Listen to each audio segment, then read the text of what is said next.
Hello everyone. Today we'll be talking about International Day of Health for Women. What is health? Health is a complete state of physical, mental and social well-being. We all know the importance of diet and exercise, and all of us know about mental health issues also.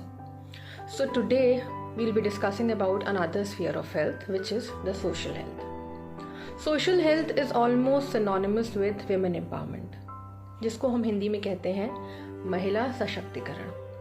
What is women empowerment all about? क्या होता है महिला सशक्तिकरण? Earning a good amount of money, taking home a good salary, is that all? No. A woman is said to be empowered when her opinions, her views are heard similarly in her family. Similarly से मतलब आपके अपने विचार, आपकी अपनी राय उसी सम्मान, उसी स्नेह के साथ आपके परिवार में सुनी जाए. आपको अपनी बात आगे रखने का उतना ही अधिकार हो जितना कि आपके समाज में या आपके परिवार में पुरुषों का है. लेकिन ज़्यादातर घरों में ऐसा नहीं होता. क्यों नहीं होता? क्योंकि हम स्वयं को इस योग्य नहीं समझते. Because we think we do not possess any unnatural powers or superpowers as our male counterparts do. We can't do anything that they do. And in all this competition, we forget that we are here not to do all that they can do, but we are here to do all that they can never do.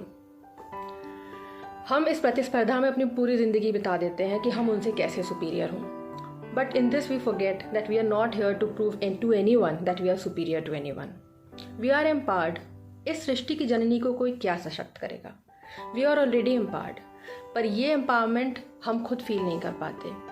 हम खुद अपनी अवहेलना करते हैं. असल में नारी सशक्तिकरण तभी होगा जब हम स्वयं को योग्य समझेंगे, जब हम अपनी शक्तियों को पहचानेंगे और एक स्त्री दूसरी स्त्री का सम्मान करेगी, दूसरी स्त्री को और सशक्त करेगी. As they say, real queens fix each other's crowns. We should not forget that we are a very unique creation of God, and we should make all efforts to prove that. None of our energy should get wasted in proving ourselves superior, or none should get wasted in fighting with someone else. ये कहना सही होगा कि एक पुरुष की आगे बढ़ने में एक स्त्री का, या एक पुरुष की कामयाबी में एक स्त्री का हाथ होता है. तो ये कहना भी गलत नहीं होगा कि कई बार स्त्रियों की कामयाबी में भी पुरुषों का बहुत अहम सहयोग रहा है. चाहे वो आपके पति हों, चाहे वो आपके पिता हों, आपके भाई हों या आपके बेटे हों, कई पुरुष स्त्रियों की कामयाबी में उनका बहुत सहयोग करते हैं. तो नारी सशक्तिकरण का ये मतलब बिल्कुल भी नहीं है कि हम आपस में प्रतिस्पर्धा करते रहें, किंतु हमें साथ मिलकर एक सभ्य समाज. असल में नारी सशक्त तभी कहलाएगी जब वो स्वयं का सम्मान करेगी और स्वयं को इस योग्य समझेगी.